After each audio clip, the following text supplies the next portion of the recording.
G'day everyone, welcome back to Baggers Unfiltered 26. I'm Henry, your host, and you are. Louis from the Perth Blue Baggers Pod and Carlton Flaggers. Good to be here. Is it? It's just like how whatever his name started Exactly, that that's interview. exactly what I was trying to get to. That's exactly what I was trying to reference. That was pretty good. Holy shit, it actually happened 9 rounds in to the 2026 AFL Toyota Premiership season. Michael Voss will no longer coach the Carlton Football Club. Wowee BT. 7:26 on a random Tuesday. I can remember it like it was yesterday because it actually was yesterday. I didn't actually fucking realize what I was saying until literally just then.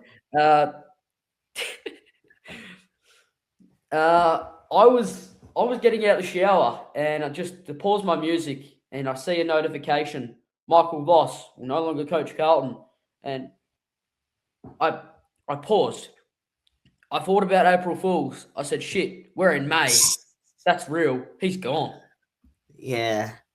And it was, oh mate, it was unbelievable. I was shocked. I was yelling. I was like, "Oh my god, Dad, it's actually happened. It's happened." He's like, "What? What are you talking about?" "Boss, he's gone." Oh well. Yeah, well, I woke up to notifications popping up on my screen on my phone, which it wasn't the best way to find out. I was probably about maybe an hour out from finding out about it. So I was not available at the time, which is probably okay. Crazy. Gave me a bit more time to process it, perhaps. Yeah, 100%.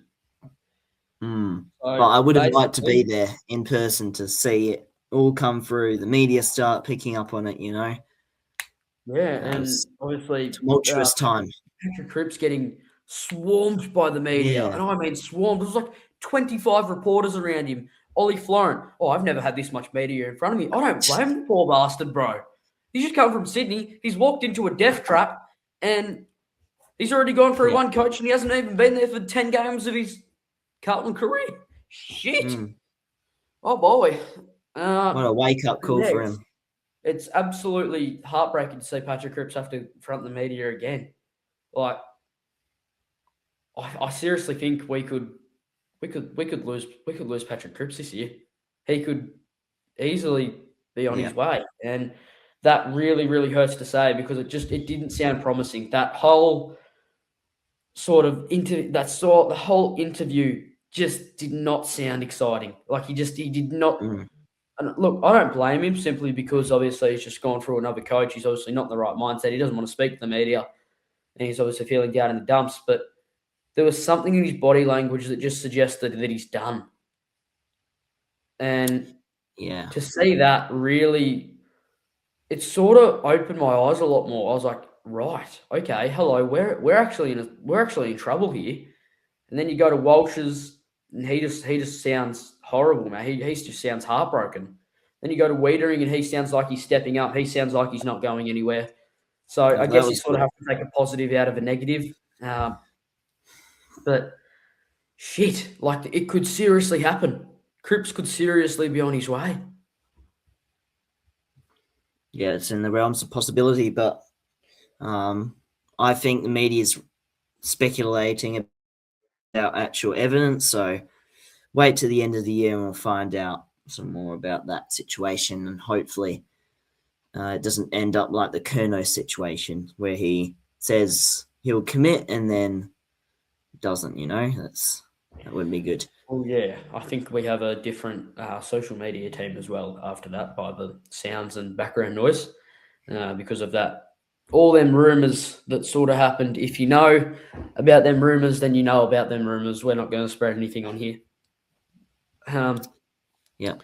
But Michael Voss wasn't the only one to step down. And yeah, I don't know what I was, I do know what I was doing with this one. I was getting out of school. I was getting out of work, sorry. I was getting out of work and I just sat down. Knee was killing. Opened the phone. I'm like, oh, surely I'm not going to see anything else. And I'm like, shit. I see a photo Yeah. of Nick Austin. Breaking news. Uh-oh. Read the caption. Right. Okay. And then I see Carlton Flaggers has invited you to collab. And I'm like, oh, shit. We've just lost another one.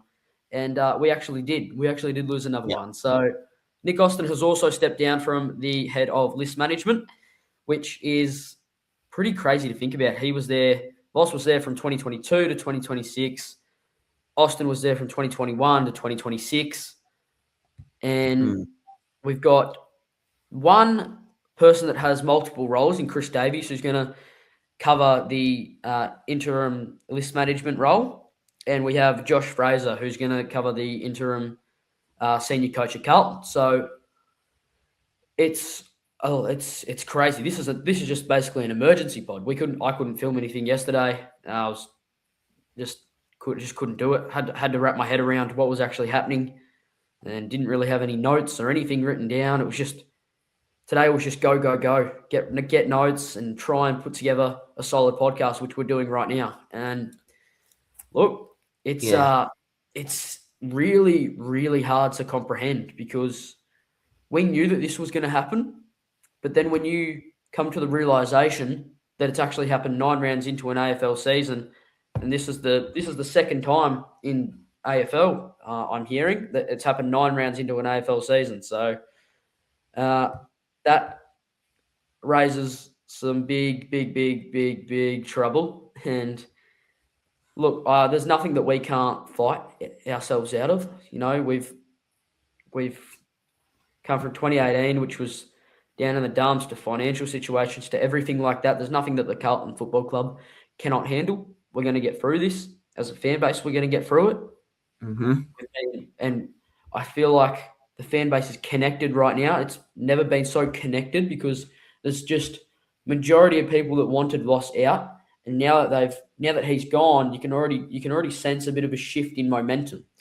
You can look into comments on posts, even with news of Jack Ison debuting, which we'll do a preview in, I don't know, probably half an hour, and it's shifting. There's going to be real baby steps to try and get this club back together, back to rejuvenating itself.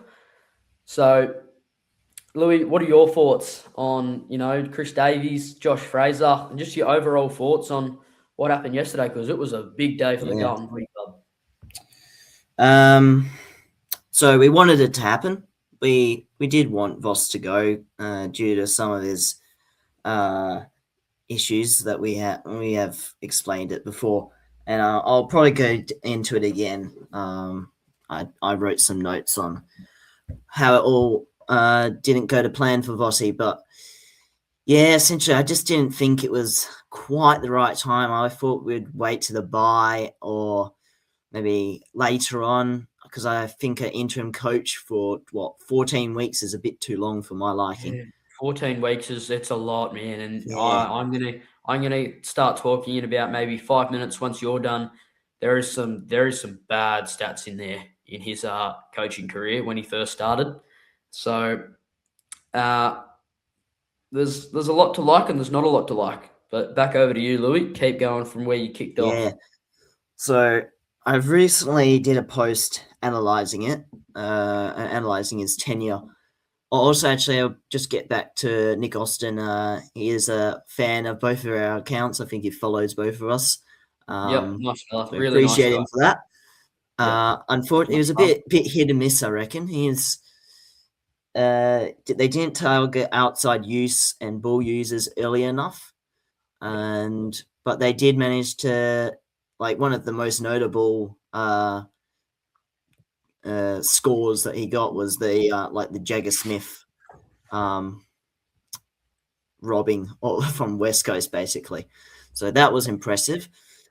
I think maybe him and Vossi were aligned, perhaps, in their sort of mentality, and were both kind of, and that's where he kind of fell To Voss, I think even from 2022 and 2023, there's some cracks that were papered over because of our momentum after after we were 4-8 and one draw. Remember, we were in such a bad position, and then comes the I dream do run. remember this, and that's when the big question mark started hovering Yeah. over Vossi. Yeah, Yes. I do remember that. That was something, man. That was something. Yeah. So there was like it papered over that momentum, the inconsistency. We forgot about it until late 2024 when we went on that emotional roller coaster only just to make it into finals and ultimately got bashed by Brisbane in the elimination final. So a lot of people argue that's when it should have been done and dusted. I think they should have, in hindsight, made the decision to get rid of him late last year when there was that board meeting, because now this season is well and truly a nothing season. It's wasted. Yeah, it is. Yeah. It's So quite legitimately, memberships have been wasted. People going to games, wasted. It's crisis. It's actually this I don't know is why. rock bottom. Whether you admit it or not, it is rock bottom. It has to be. And now it Yeah, has to be. it has to be now.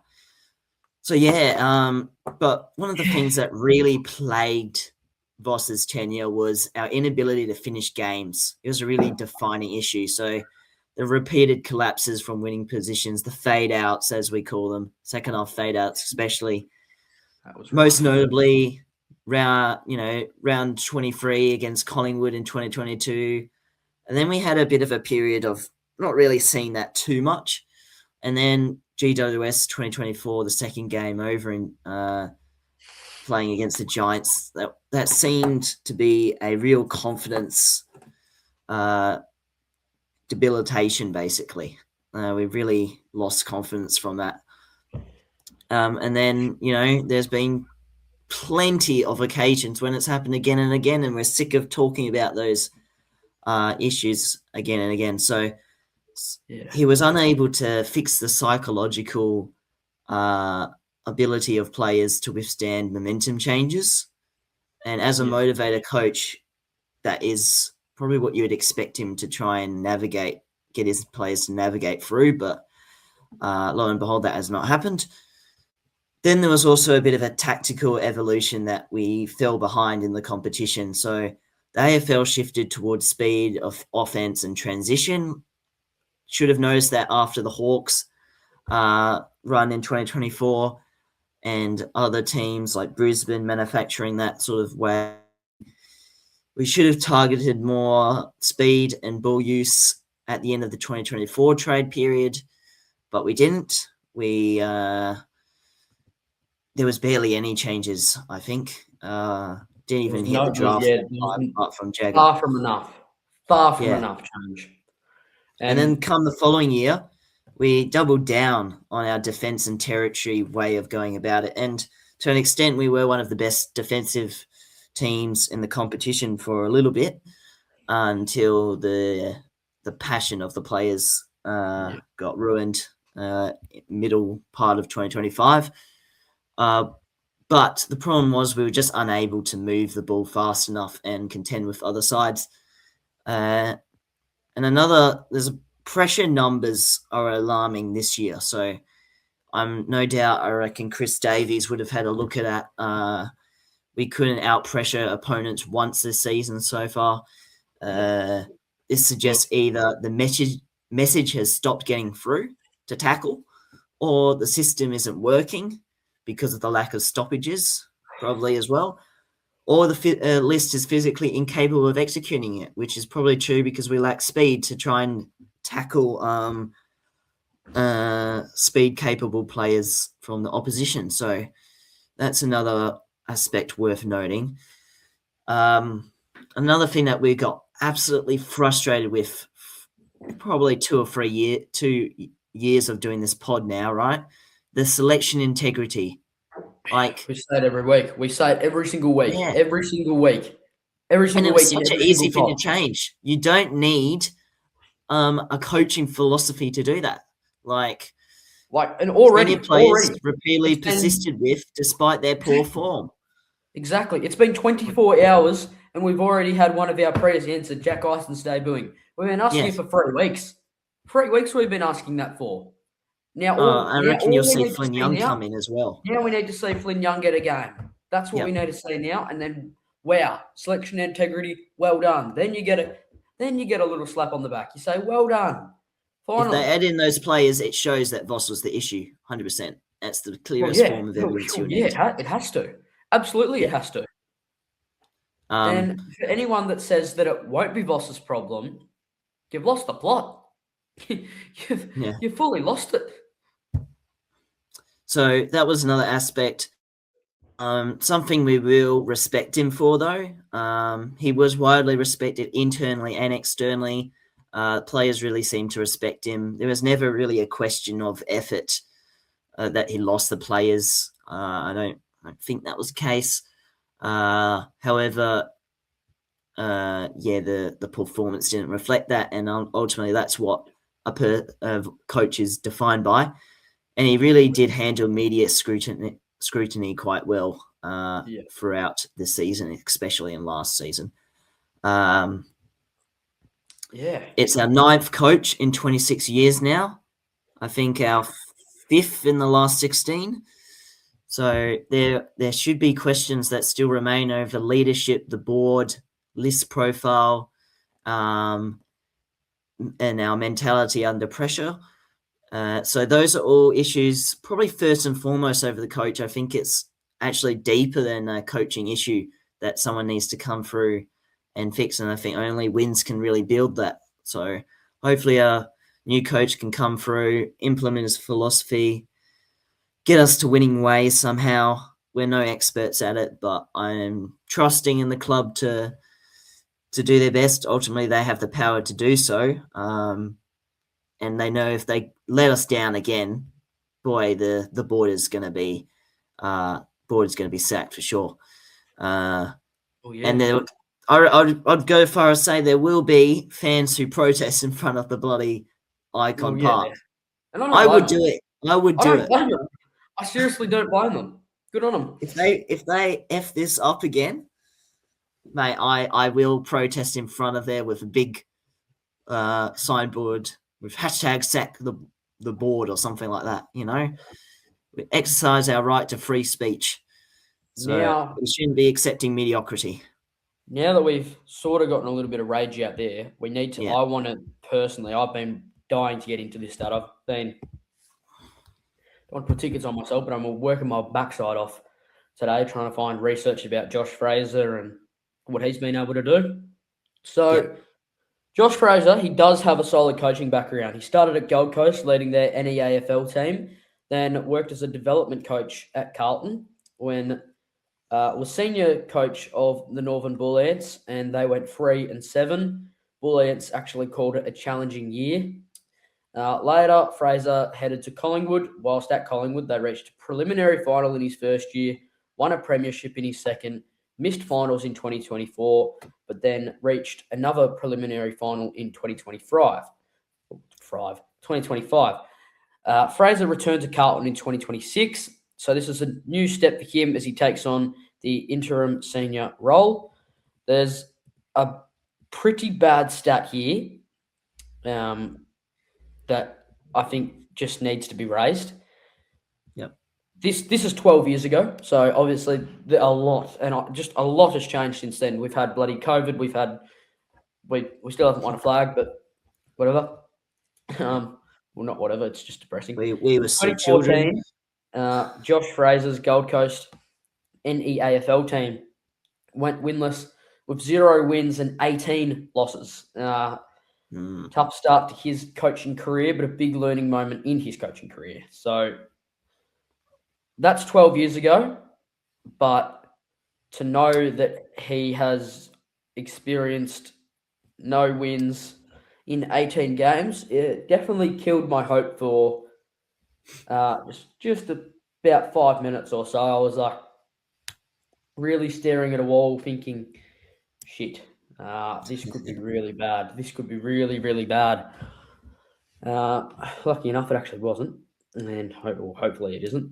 But Fraser played at Collingwood, and he also played at Gold Coast, being a first-round draft pick, kicking 168 goals and playing 218 AFL senior games. So there's a bit to like about him, but there's also a bit that could probably use a little bit of improving. So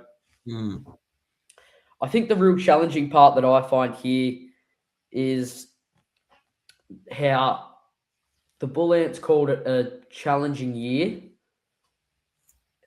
even when they are probably going. They're probably going better than us at the moment, which they are. We're 1-8. They were 3-7. So it's look, it's really really hard to sort of wrap your head around, because if they're calling that a challenging year, then yeah, I don't know what we can call our year, because it's bad, man. It's really bad. It's 1-8. You never really expect, and there's more to come. If you listen to the preview this week, there's more stats.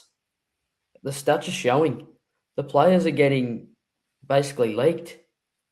Like, there's a lot of areas stat areas that are just really wide open that we can see, and as soon as the fans see it, all of a sudden, that's what the full focus is on, and it just keeps adding up. Focuses on focuses on focuses. Then the media get involved, and all of a sudden, we're in shambles again. So, look, Yeah. this is 14 games that we just need to get through. As a club, we've done it before. As a club, we can do it again. Anything is possible in Carlton. I will say it until the day I bloody die. I will go for this club. Love the club. Yep. Love the club more than anything. Obviously, we've said it before, but people that are on social media that say, all these podcasters are fake fans and all this sort of stuff. Well, if you saw my screen right now, I've put in about 5 or 6 hours of work just today trying to find the words to describe the love and the passion for this club, and doing all the research on this coach just to see what could happen. Could we turn something around? At the moment, it doesn't look likely, but all of us, we just need to compete. We need to compete, and we need to just be a club that's just going to stick around and just keep finding ways out of difficult situations. It'll be rough, Yeah. but we can do it. We can do it. We have no idea how this season will go from here. It could get worse, or it could actually get better. We'll find out, I guess. And yeah, it's going to be tough. Still, it's going to be tough. I tell you what really angered me though yesterday. Gerald Whateley goes and says, "Oh, you fans wanted this. Now look, is it going to make your the club situation any better?"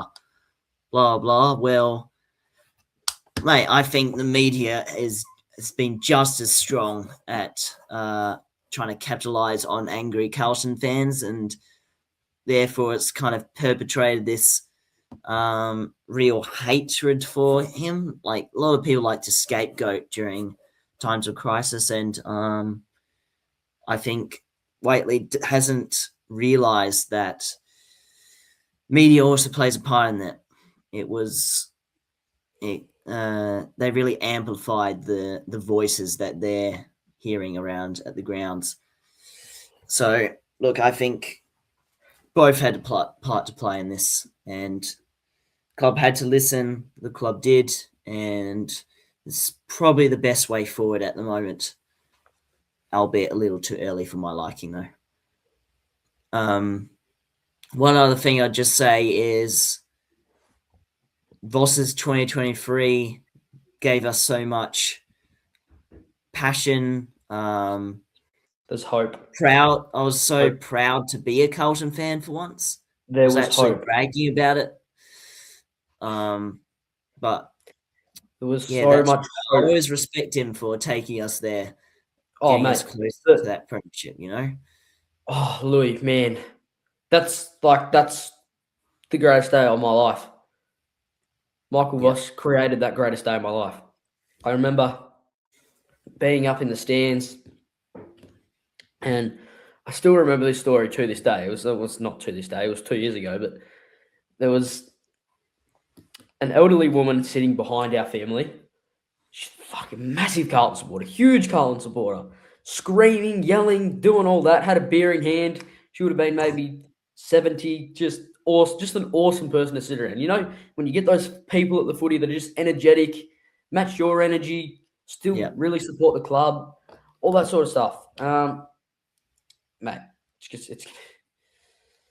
I still remember. I don't know if I can. I don't know if I can really find the words because I can't remember all the story.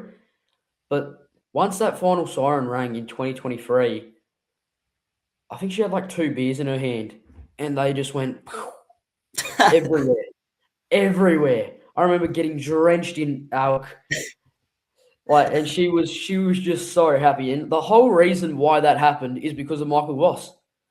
So look back, be grateful that we were actually there, because The you're game not gonna plan did work you're not gonna for you're not a gonna little live bit. you're not gonna live forever. So you got to look back on their moments. And man, it's so nice. It's so nice. It's Yeah. so nice to see. I'm really proud. I'm really proud to be a Carlton supporter. I know a lot of people discriminate, hate, laugh. I love it. I love being a Carlton supporter. I love coming here every week saying this basically the same. I don't love saying the same stuff. I don't love reviewing losses. I've said that to people. I haven't really lost any passion for podcasting, but I've definitely sort of lost the passion on reviewing, Analyzing the same things. analyzing the same thing. So I haven't lost any passion for the club. It will always remain the same. But Yeah. yeah, I over the mean, last few weeks, it's been rough. we're It's been certainly pretty not rough. bandwagon fans. And No, anyone listening, I don't think are bandwagon flat fans. That's important here. So yeah, we'll continue to support them. I'm putting my faith into there. I think in the future we'll have a look at possible coaching appointments that could be available to us. So we'll go through them, analyze strengths and weaknesses if we can find out. Yeah, but for now we just review Voss's tenure and look to what's ahead. I can't wait. It's going to be, yeah. Look, just I said it. I'm going to say it so many times. This pod. Just get around this group. Like, if you really want to, if you're really there and you're really staying with this club, you got to stay. You got to stay with this group, because I'm telling you, they can build something special, man. It can happen. Yeah, Like, I know under the people right don't conditions, we say it, could. but we can build something special, and we could do that with a new coach. So the possible replacement coaches for Michael Voss include Ken Hinkley, Longmire, Hayden Skipworth, who's an untried coach. Josh Fraser could, cement his spot. Sean Grigg, Daniel Gian Sarukusa. He's an untried coach. I don't know if you've heard about his name before. And then obviously you got Ash Hansen, who is assistant. They've obviously got their positives and their negatives. So Ken Hinkley, his positive is his experience. His negative is probably his age. I don't know if he really wants to go with it again. And that's not me trying to be mean or anything. He's 60 now, and I don't know if he really wants to go with all that scrutiny in the bloody social media again. I think he just wants to enjoy retirement. John Longmire, his experience is obviously a big positive, but his negative would be, does he really want to go again? I've heard a lot of outside noise that he's pretty keen on staying outside of coaching. Hayden Skipworth, his positive is that he's untried, and if we're really trying for an untried coach, it brings a different point of view. His I'll tell negative you is what, no experience at AFL level. apparently the last 15 premiership coaches have all been untried. Oh, give him a go then. Yeah. Just don't sack him after 2 years. It's pretty simple. Ashley Hansen, his positive is obviously he's been around the culture for a long time. He understands what's going on. His negative would be that it's just not his role. Sean Grigg, he's played AFL, but he's got no experience coaching AFL. So there's a lot that could happen. There's so many avenues that this could go down. You know, we could end up chasing maybe a big coach that's actually still in the AFL. You just never know. But you know, we'll find out. Louis, in a few words, what do you think is going to happen? And then I'll go, and then I'll put in a prediction on what coach we're going to get.